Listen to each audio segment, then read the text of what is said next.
Babu Owino, you cannot win elections through tialala and that. Drop the pride first. A very good leader and promising leader, just like other leaders. Focus and be serious.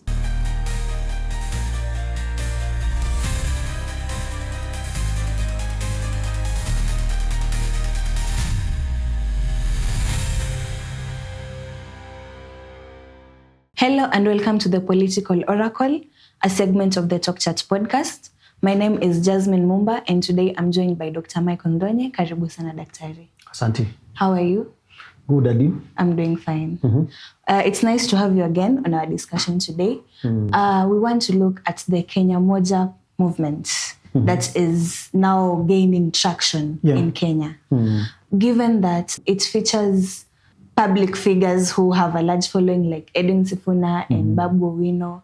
And recently on national TV, we saw them talking about how it is not even a third political force, it is the only force.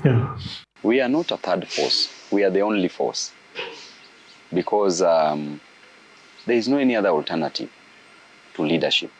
This is a struggle of change between the old and the new. It is a transition. The way we transitioned from the colonialists to now African leadership. Do you think, given it features these big names, do you think it has the potential to gain now traction and influence? Thank you for that question. It's a good topic to discuss, and I think we need to now include that you are calling it Kenya Moja. Yes. Kenya Moja in our discussion. Of course, it rhymes with the name Kenya Kwanza. I don't know why they chose Kenya Moja. It can be confused with Kenya Kwanza.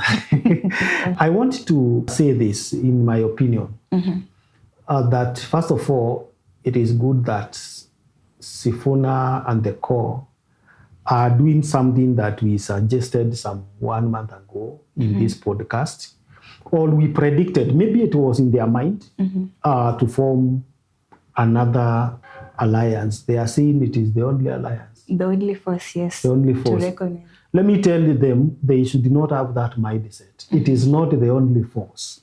There is no one who goes to the battle, expects that they are the only force and they win. Because in a battle, there are many players. It means you are going to fight with someone.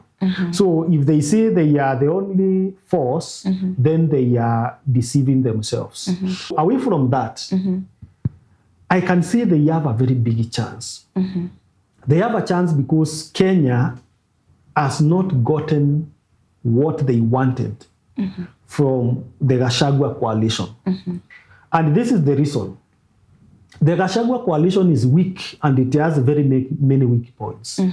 Given the people who came together, the Kalonzo Musyoka, who now, they are actually seeing themselves together with Muturi as belonging to the upper eastern part of Mount Kenya.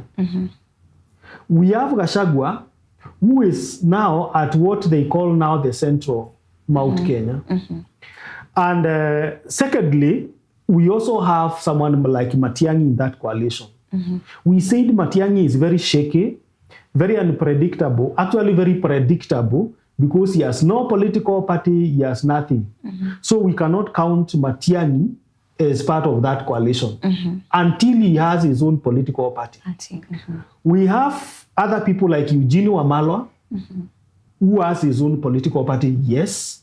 But Eugene Wamalwa is also not a very strong candidate. We have some people like Natembeya who are coming up. Natembeya is very... In fact, if I were to tell Natembeya, I would tell Natembeya to go to the new force, to Kenya Moja. Because Natembeya is a principled person, is a fresh person into politics. He is very strong in the sense that akona msimamo wake. We also have some people like Malala, who is neither here nor there, of course. And we have Gachagua, who is determined to take the presidency of this country. But the people he has surrounded himself with, each one of them are waiting for him to be barred by the constitution so that they take over. So Gachagua's coalition is made up of Gachagua himself, who is out to take revenge from William Ruto by making him a one-term president. We have Kalonzo Musyoka and Matiang'i who are there because they think Gachagua will not be qualified to run for president.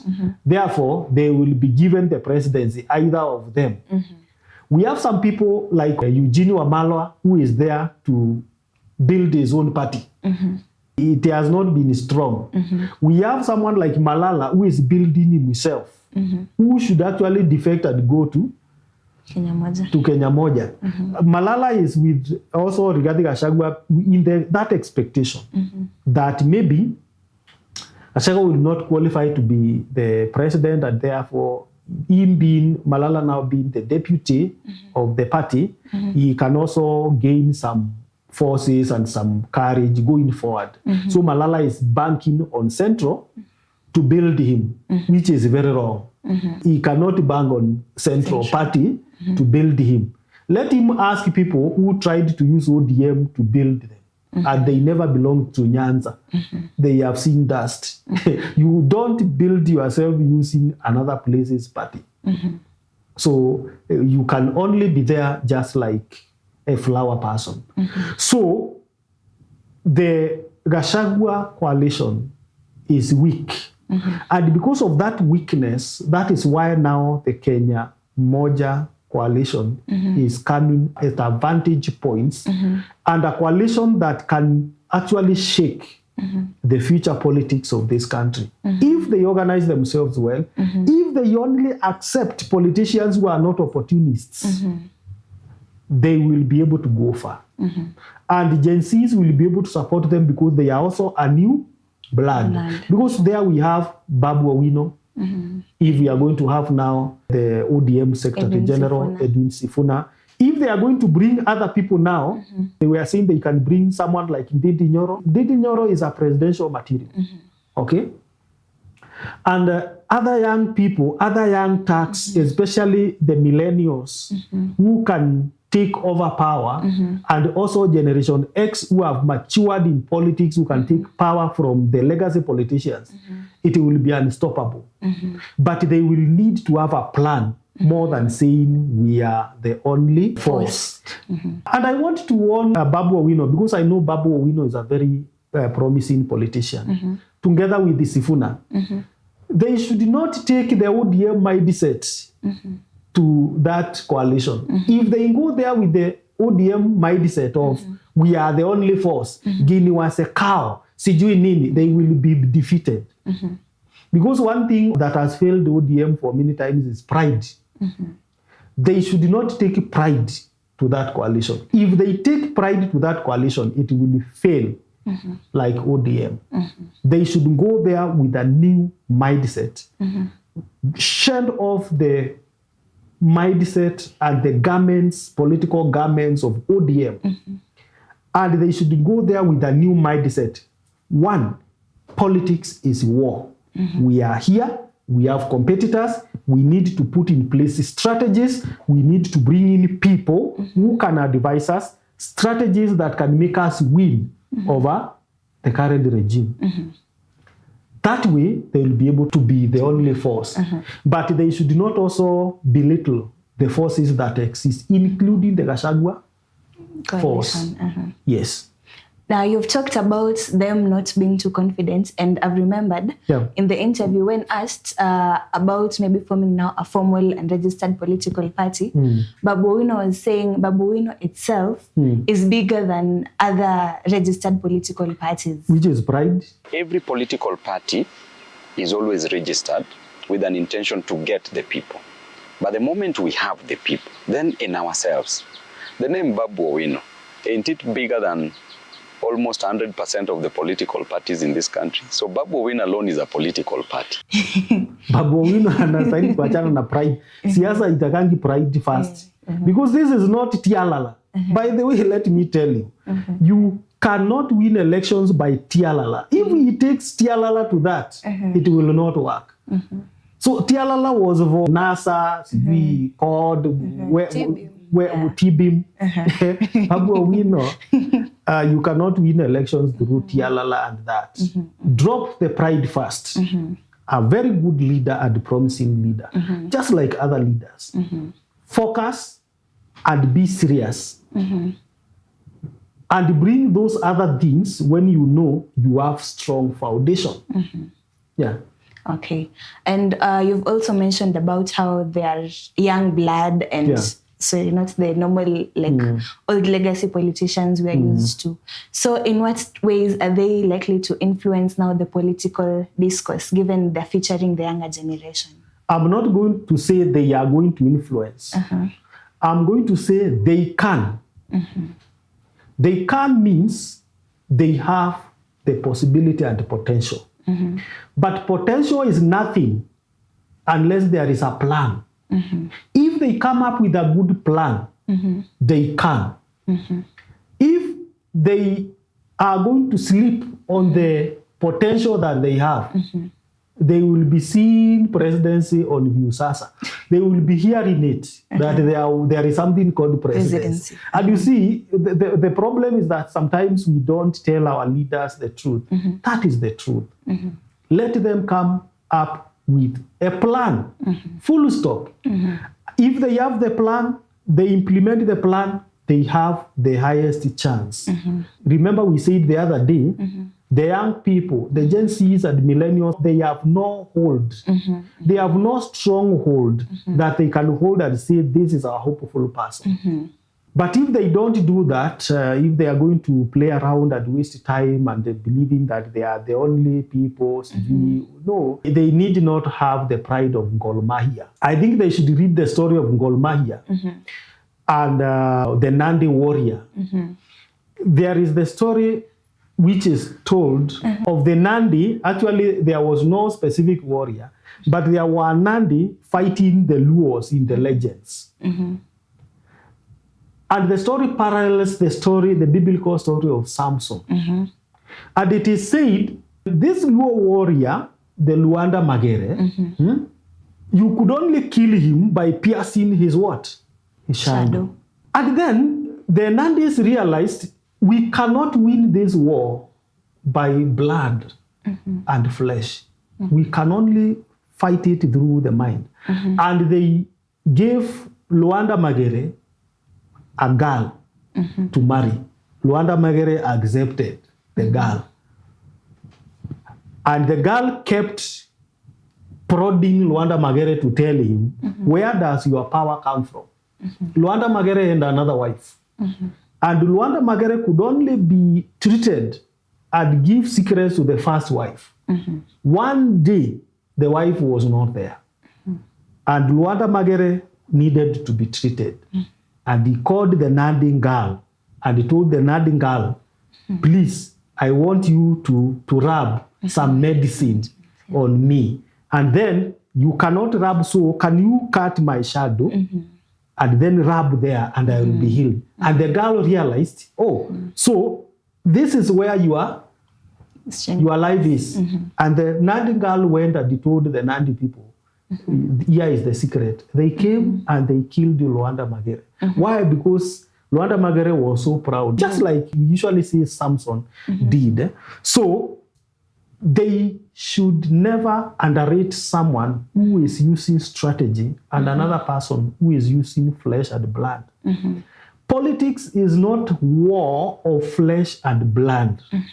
Politics is a war of strategy. If you don't have the strategy, you are playing, you are thumping, you are doing all things and bringing many people to your rallies can never help you.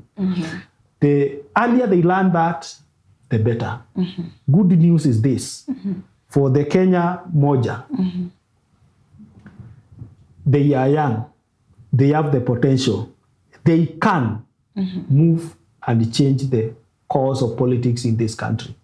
But they must plan, they must strategize, and they must do it early because 2027 is just 1 year away. We have no solid year to 2027. It's only 2026.